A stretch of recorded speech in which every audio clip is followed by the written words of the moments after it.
Hi guys, thanks for tuning in. Welcome to the channel. Today's clip is going to be about my experiences with the Honda CB500X. So from 2018 up until 2022, I purchased one nearly each year. So I bought a red 18 model, a gunpowder black metallic in 19, a white version in 21, because there wasn't much difference between 19 and 21 till that one came out in colours and that. And then in 22 I bought the latest model. So you know, if you want to bear with it and just carry on and sort of watch this clip, I'll be able to get there and tell you what I thought about each model, what extras one had on it when they came out from year to year, my personal opinion, which I thought was the pick of the bikes, and apart from that, you know, if you sort of like what you hear, you could give it a thumbs up, or if you want to sub to the channel, please do, because I go through quite a few different bikes and there's always a bit of variety on this channel. So we'll get onto that now and you can see what you reckon about this and we'll move on. Oh yeah, plus there's a couple of road tests near the later stage of the clip where I got out there and give you a lot better idea what the bikes are like on road tests after I'd rode them, so we'll go from there.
Yeah guys, so here's my first set of wheels, and this is a burgundy red one. I thought not a bad looking bike, I must say, or appealed to me back in 2018. So a few specs on this bike. When I purchased it new from the dealer, it cost me $8,500 right away. What I found after that was, you know, a couple of things for you. They weigh in at 195 kilos, which I don't think is any big deal because I've been used to riding Enfield 500s and they weighed the same weight, 195. But the difference between the Enfield 500 and one of these, apart from the fact that this Honda had bags more power, is I thought when you put them, or when you got off one bike and got onto the other, due to all the plastics around the tank on this CB500X, it was a sort of a porky or bulky type of bike to be on. You know, it just looked a lot bigger than what it actually was, and you could notice that each time you got on it, just sort of all this plastic around the tank, a huge bit of plastic. So apart from that, that's the only gripe in that one. Now it did have dual channel ABS, which I thought was a really good idea because especially these bikes are sort of targeted for learner riders, and I think ABS is really good for anyone out there now. The only thing I thought it could have done with at that stage when I got on it was it would have been good if it would have had on the digital dash a gear selector. That would have come handy. But apart from that, after riding it for several weeks, I found it had really good power and it had really nice brakes to go along. So I think it comes in around 35 kilowatts or 47 brake horsepower. And apart from that, it was a really nice bike to ride, and I'd have to say it was a better bike to ride than an Enfield, and they both come in roughly the same money at that stage. Or actually I think the Enfield come in at probably $1,000 more. So apart from that, that's all I can sort of mention to you on this one. And the thing is, I only rode it for something like 6 weeks, and then the new model came out, which I was unaware of at the time. And once the new model came out, I'd sort of heard a few things about it, and we'll get that into the next one. And I thought to myself, 6 weeks, I bought this 6 weeks too early, but I'll jump into the 2019 model, which was only $500 more. And at that stage I had the 2018, the 2019, so we'll get into the 2019 model one. We'll tell you what it had. So when I bought my 2018 model, at that stage the model had been out for 5 years with virtually no changes. So it had sort of run its lifespan, and lifespan on most motorbikes for only 5 years, and then they swing them over and bring out a new model. So when they brought out this gunmetal metallic one I'm just showing you now, they brought it out with 27 new upgrades. Now some of the upgrades are minor and you don't sort of notice them, but a few of them there stand out like quite easy. And the first one you'll find that they give it a better stance, so it looks like it sits higher, and that's naturally because the front wheel now, compared to the old bike, it had 17 front and rear. On this particular one, they brought it up and give it a 19-inch front, 17-inch rear, and the bike sits up like with more presence on the road. And I thought straight away, like having both bikes and I could ride them back to back, this was a far superior bike than the old one. So like well ahead of it in all areas. Now the other thing I really liked about it, they got rid of that bulky, porky type plastic around the tank area, and they thinned it right down. So if you look at this photo here, you can see it's nice and slimline. And I like that idea because when you got up there and put your knees up against the tank sort of looks more slender and sort of more modern compared to the other one. Looked like it had been made quite a few years earlier. So another big improvement when you look at it now. So this photo of the red one, look at the beak it pokes out just below the headlight there, like a real pointy looking thing, almost you're out there and jousting in the old days and see who you could stab. So if you look now at the 2019 model, it's a nice compact one there where they've trimmed it up and brought it right in, and it's done a really good job there, and it blends in well with the bike and it doesn't sort of overpower it with that beak at the front. Another big improvement, what I thought, and I'm not going to name all the improvements, and while we're at it, if you think this, I went to a fair bit of trouble to put this together for you, this 4-bike series in one, and if you can give it a thumbs up, it'd be greatly appreciated. And we'll go on to the next one now, and that was they also fitted it with a slipper clutch. Now this slipper clutch was really like chalk and cheese between riding both bikes. You could go out there and sit along in the top gear, and you could come up to a corner and you could just ram it down through the gears and go from 6th right down to 2nd and just pull that clutch out, and the clutch was so easy to use, no effort whatsoever, and it was just a pleasure bike to ride with that one. You could change your gear so fast, you could come down, your rear wheel wouldn't lock up, and the best thing I thought they did to any learner driver or someone else coming into the field of motorcycle riding, they won't have any worries about a rear wheel lock up and then end up in a paddock or worse. So that was a really good point there, and best thing about it, you got all these things extra for roughly $500 Australian.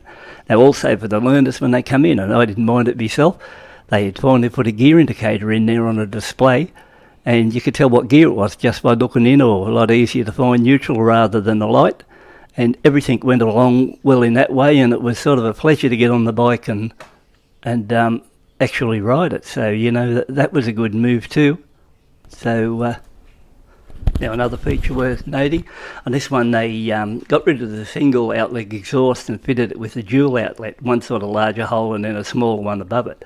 Now the best thing about that was when you're going along the road or around town, you were giving it to it and you dropped back through the gears and backed off the throttle, you'd hear it burble and sort of crackle, occasionally backfire, and it really gives the opinion or thoughts on that bike of more like if you in a sports car with a really hot exhaust on it and you take your foot off the accelerator in that case and it sort of crackles and pops and carries on. Well, it was sort of doing the same with this one too, and not an offensive one, just one you could get there and ride along and you just enjoy that of it, and everything about it was legal without having to go out and buy high performance exhaust and pay a high performance price. Another thing they did to it, they fitted it with LED headlight, tail light and indicators too. So these are only a few of the things. The others are only minor what they went ahead with, but that'll give you an idea what the upgrades were. And if you say were they much of an improvement in the bike overall, a vast improvement. Like after I'd rode both bikes back to back, I could go out in one bike like this particular 19 model, then go out in the 18, and in the end I really didn't want to ride the 18, and I think I sold that 18 for $7,000 just to move it out with, I don't know, a couple of thousand kilometres on it, because the 19 model was just that good to ride that you'd get out there and, if you said what are the best features on the 19 model, well, the best features outright to me I thought was outright slipper clutch, like that slipper clutch was just so good to use, and you could sort of come there along and give it to it through the corners, or you come up to a corner and you drop back down into the lower gear, swing around the corner, away you go. And so I'd put that down as the best feature on the bike. And, you know, like for a new person coming along riding it, well, the gear indicator was that good too. They'd come in handy with that one for a learner, but, you know, I don't know, I think their slip and assist clutch or slipper clutch would certainly save a lot. And when you were out there working the bike harder, that exhaust, even though it was a stock one, sounded that good compared to the old one on the previous model. It was just miles ahead. So, other words, these 2019s, when I went from 2018 to 19, might have taken them 5 years to get to that stage, but once they got there, they did a very good job on it. So, you know, if you're on the fence and you've got one of the previous models from 2013-18, you've really got to get onto a 19 model to compare what it's like compared to what you're riding. And it's that far ahead, it's just not funny. Okay guys, so 2 bikes down, 2 to go. So in 2021 I walked into the same dealership, and on the floor was this white CB500X. It had only just arrived and it had been pre-ordered 3 months earlier by a girl that was wishing to buy a CB500X. So I walked past the bike and I just said to him, "What's the story on this one?" And he just mentioned, like I said, girl had ordered it 3 months early and she was coming in that afternoon to inspect it, see if she was capable of riding it. I said to him at that stage, "Well, if anything goes wrong, give me a call and I'll buy it." And I think it was around about 4 hours later he gave me a call and said, the young lass come in and checked the bike and she's too short for it, and she said, "If you want to buy it, you can take it." So to cut a long story short on this one, I purchased that bike, and following is the test review I did on that bike, and you'll get an idea what I thought about the 2021 model. Doesn't that look a smart looking bike? So in Australia here, I think at this stage your only choice is this white version. So the best thing about I like is the red trellis in the frames there. So how does that look? Naturally, for the last couple of years they've been running the dual outlet on the exhaust system, so these 471 cc's put out 35 kilowatts. They're running a 19-inch front wheel, 17-inch rear. Actually, your twin. The thing I do find at the moment on this run on today, windscreen isn't doing much of a job, and sort of hitting me around about eye level on the trip, so I'll have to do something about either lifting it up, or I got a little bit of a windscreen deflector on a previous bike I'd bought before, and it worked pretty well, so I'm probably going to have to go back and get one of those again. The slipper clutch on this bike, without a doubt, slipper clutch is one of the best features I think on this particular model bike. It's just a great thing to use. You can come along in 5th gear and go bang, 5th right down to 1st gear, or right down to 2nd at least, pretty quick, and never have a problem with it all the way through. But once again, we'll come around this way, have a look at the bike itself. And once again, this bike is learner legal, so if you're just getting your plates, you can go out and buy this bike. It's not restricted to anything, it just comes into Australia at 35 kilowatts, so you can go out and buy one of these bikes 10 grand right away. And we just went through that dash earlier on there. Like I said, the best thing about this one, on this particular bike, I like this part for a learner straight off, or anyone. You got your neutral light there, you got your neutral up there, so you know what's going on. And the fact is, if you're in gear or something like that, or if you go to take off, it won't take off with your side stand down, it'll just cut out the motor. So that's a good safety feature there too. So you've got the ABS braking, so they're a must on any of these bikes now. And this particular 2021 bike, worldwide ABS is standard now as a factory, or well, it was once a factory option, I think, from the previous models. Maybe not in Australia, but in other parts of the world. But I think in the USA now, this ABS is standard. So, but overall, it's a fairly neat looking bike, and I think the white really comes out nice. And I like how the white with the two-tone grey, and I think I mentioned to you along the trip there, I could see out of the review mirrors at 80 or 100 kilometres an hour, no trouble whatsoever. There was no vibration going through the mirrors, and I could, if anyone was coming out behind me, which there wasn't, but if they would have been behind me, I would have had no trouble seeing what was going on, so that was good. The little bit of vibe I found at those speeds in the handlebars, a little bit in the left foot peg, but this bike hasn't got many kilometres on now, probably less than 50, so it hasn't done a great deal of work. But I will say one thing, it's a smart looking bike in this white.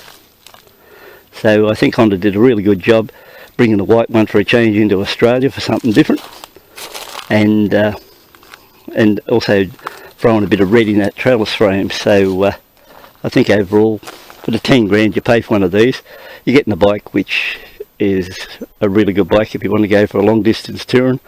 I think it'd suit nearly anyone. So for that matter, you know, whether you're just somebody who's, you know, just wants to go on rides, and if you're an older guy just coming back into the sport and wants to come back into it, that seat height of 32.7, I never had much trouble getting on the bike, on or off the bike. So like I said, I'm 5'9", 80 to 85 kilos, so no trouble getting on and off the bike.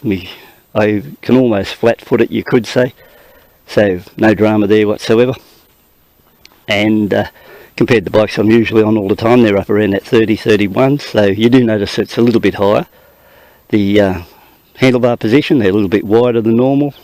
It's pretty comfortable there too. So I think overall the package on this bike is pretty good for what you get.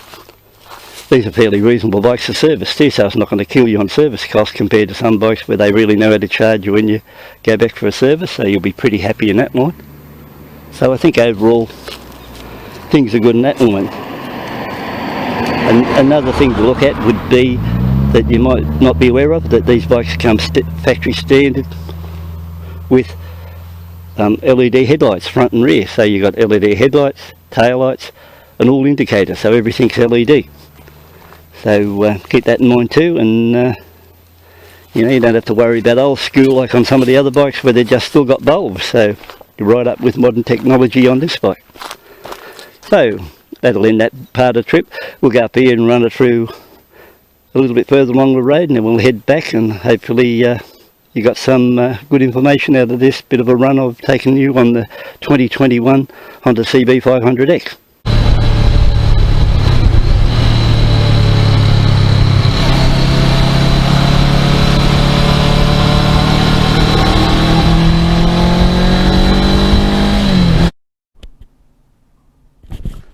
Yeah guys, so now we get to the most interesting bike at all, the last of the series.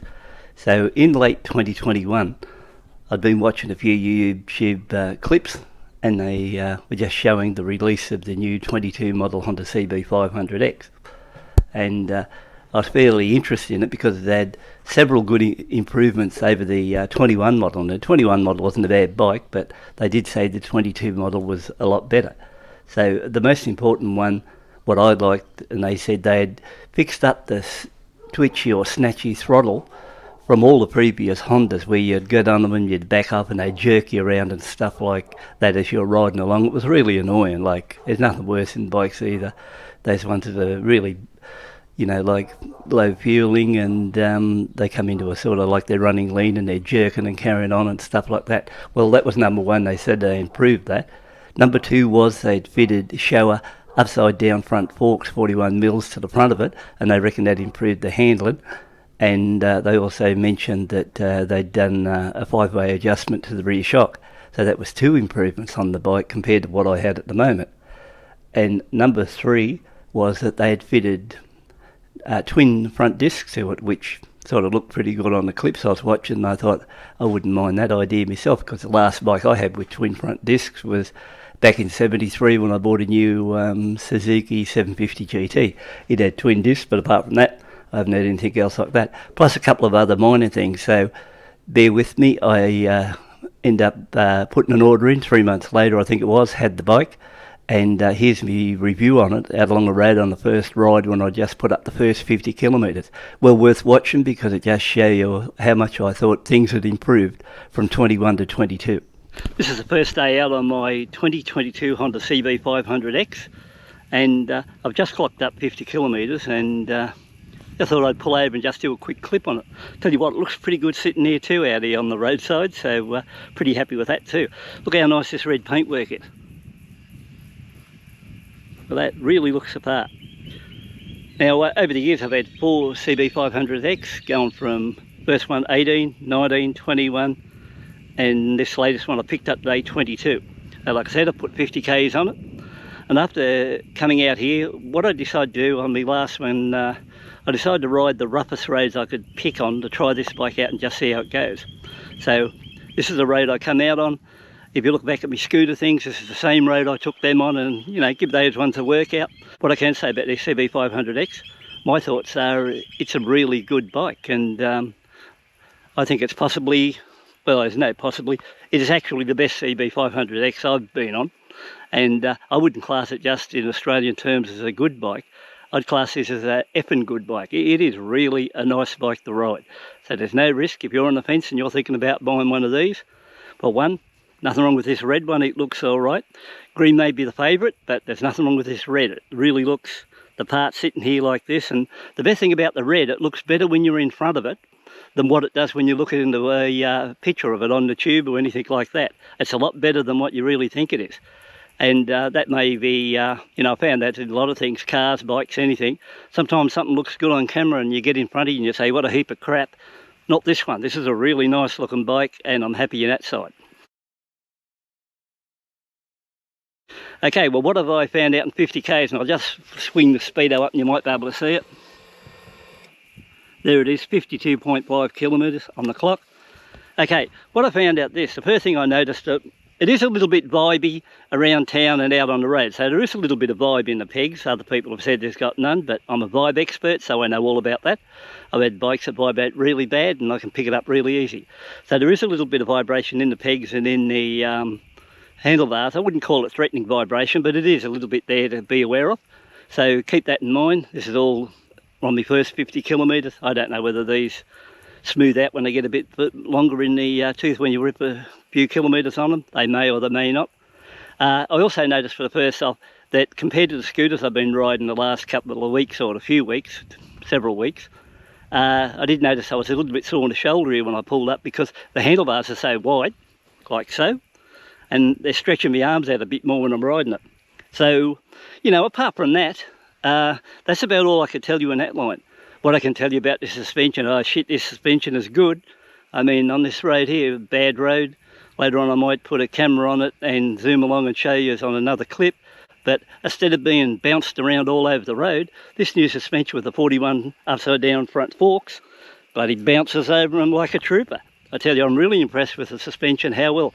I would say, although I've been on a few bikes, but no real fancy bikes, it's the best suspension I've been on to date, because a lot of I know where the bumps are because I rode these roads for the last 10 years, and normally I would get up off the seat when I see them coming. But no, I can just fire over them with this one. So, you know, suspension-wise, the new forks they've put in these bikes, what are they called, Showa or some crap, whatever they are down there. You can find another channel, they'll give you the more details they are, because I only ride them to see if they're any good. It's no use, I'm not really a spec merchant. I want to know if they're any good to ride, not tell you what's on it and then get out here and somebody comes over and say, these are new 68 forks or 69ers.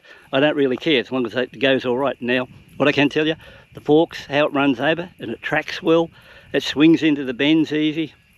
And I've only got 50 Ks on it, so I can't get in there and push it along too much. It's just a very easy, nice bike to ride. And geez, I tell you what, I hate to say it, but if I could only have one bike, I'd hate to say it, but one would be better than nothing, I suppose. But you know, this could be the bike if you said you only wanted one.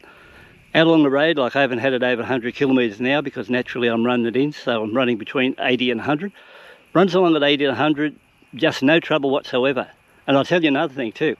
Compared to the earlier model CB500X, this has got really good fueling. And when I say really good fueling, there's no worries about jerkiness in the throttle of that. It's got a really smooth throttle and really performs well. So if you look at this, I've got a convoy of cars coming past now, so everyone's happy about that.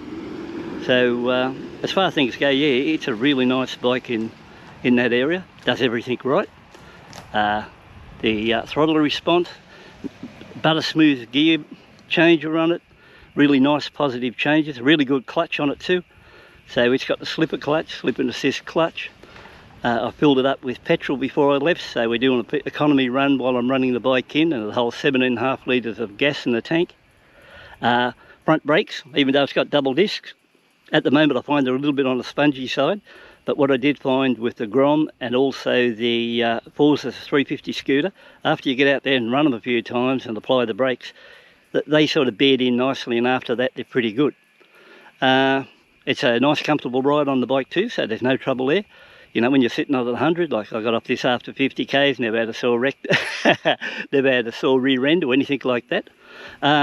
Little bit of shake in the mirrors as you're going along, but nothing serious. You can see out of it pretty good in that line. So there's no trouble there whatsoever. And I do find it really tracks nicely, but that's the thing I'm getting on it. Runs the bumps, tracks nicely, and runs effortlessly at 60 mile an hour or 100 kilometres an hour. So overall, for a quick pull over and just to let you know what it's like with a 50 kilometres on the clock, I'm pretty impressed. So all I was just pulling over here, decided to give it a bit of a cool down or a little touch up, you know, just let it sort of cool down a bit before I head it back home. And the weather broke this afternoon, I decided to take it out and give it a bit of a run. But geez, I tell you what, it's a really nice looking colour, this one. I'm really impressed with the way the bike goes, how it handles. And here in Australia, roughly 10,000 ride away, you can't complain at all. It's really good value for money, I think. So the other colour that they got in is that gunpowder graphite metallic or something like that, I think it's called. I forget what it is, but the first one I had was a red back in 2018. Then I had the graphite one in 19, had a white one in 21, and I've got this one here in 22. And I tell you what, I really do like how it performs, how it runs. And I think if you're on the fence thinking about buying one before I sign off, make the plunge and get into your dealer and try one of these out, because I'm really impressed how well it goes. The important thing is this one is suspension, A1, fueling, A1, really good fueling. Like I haven't had any jerky throttle yet, and I rode around town a little bit and then out on this road, and it just rolls along, pulls really nicely, and run along at 100 k's in 6th gear. Runs good in 6th gear at 80 kilometres an hour. You know, I just can't get here and say anything bad. Okay guys, that concludes the test, and once again I'd like to say thanks for tuning in and watching it through. And if you're in the market for a CB500X, I think you'd be pretty happy with any of the bikes, and it all depends on how good your budget is. So my outright choice, like I mentioned in the clip I was going through, if I was out to buy one, what I'd be thinking seriously of doing is buy a brand new 22 model, even if I had to buy it on finance or something to that effect to get hold of it, because it's that far ahead of the other ones just in the suspension and the fueling. It's just well over the other bikes in that area there. So plus it's still got all the other features of the previous 19 to 21 series. So that'd be the way I'd go outright. Even like I said, even if I had to put my name down and collect it, I originally waited three months for that. And you know, if you think that's a fair while, well, 5 months ago I ordered one of those little KLX 150 Kawasaki's, and I've been waiting 5 months for it to arrive now, and it still hasn't arrived here. So you know, I went back to that idea buying one of those because they're nice and light. Now that the 22 is out, my outright pick, because it was just a really nice bike to ride, and you know, I just didn't think it'd make that much difference, the suspension on it. But the suspension on that bike was so good for running over bumps. It's just unreal how well it ran over the bumps compared to previous ones. So if your budget's not too good, wanting to buy a new one, you want to get into something else, I would say anywhere between 19 and 21, they're all the same bikes except different colours. They've all got the upgrades on them, and you'd be happy with one of those too, because where you fall down, if anything, would be if you're in my situation where you'd ridden like 18, 19, 21 and 22 bikes. That's my problem there, because I've been on all bikes and know exactly how they are. And if you're just going out to buy a bike, you probably buy one and you'd probably think this is the best bike you've been on and you'd be happy with it. But I really class myself as a happy person as far as putting up with anything. And if they come in the yard and I don't like them, I usually just move them out and buy something else. But if you said to me, well, what about the 13 to 18 one? Well, the only drama I've got with the 13 to 18s, and this is the main one, I went and checked on bike sales, and people are wanting $5,000 or $6,000 for bikes that have done 50 or 80,000 kilometres. And then when you get onto that, you're later on going to have to start fixing them, buy tyres, chains, everything else for it, and all the goodies that go with it. So my advice would still be, if you got one of those at a good price, I suppose, it'd be all right for you to play around it. And, you would be happy in that line because, like I said, you have to step from 18 to 19 and know how good they are, and you have to step from a 1921 plate to a 22 to know how good it is. So if you're not going to step in those directions, it won't make any difference, and you'll be happy with whatever you buy. So overall, once again, thanks for tuning in, taking your time to come here, watch this clip, and I'm pretty sure that it's opened up your eyes, and it should be able to give you some good information on, if you go out there and buy one, what you'd go for. And you might get out there yourself now later on if you're buying one of these and say, well, I'll ride one to 13 to 18, then I'll jump on the other one. And as soon as you jump on the 19 to 21 plate and go for that slipper clutch, and like it's a nice slim down bike, well, honestly, that's the way it goes. But like I said, they're all good bikes. It just depends on how good your budget is. If your budget's strong, go right out to a new 22 and you won't be disappointed. If it's sort of you haven't got that much to spend, well, just go for your budget, enjoy the ride, and that's the main thing. When you're out there, enjoy your ride and come back. And even today I was out on one of the scooters. I just bought an X-Max 300, a new one, and I put about 400 Ks on it before today, and then went out and did 200 kilometre ride on it. So it's got 600 now, and I really enjoyed that twist and go experience on the scooter. So, it was a good day out. But once again, thanks for tuning in. Take a look. Hope you enjoyed this, and we'll catch up with you at a later date.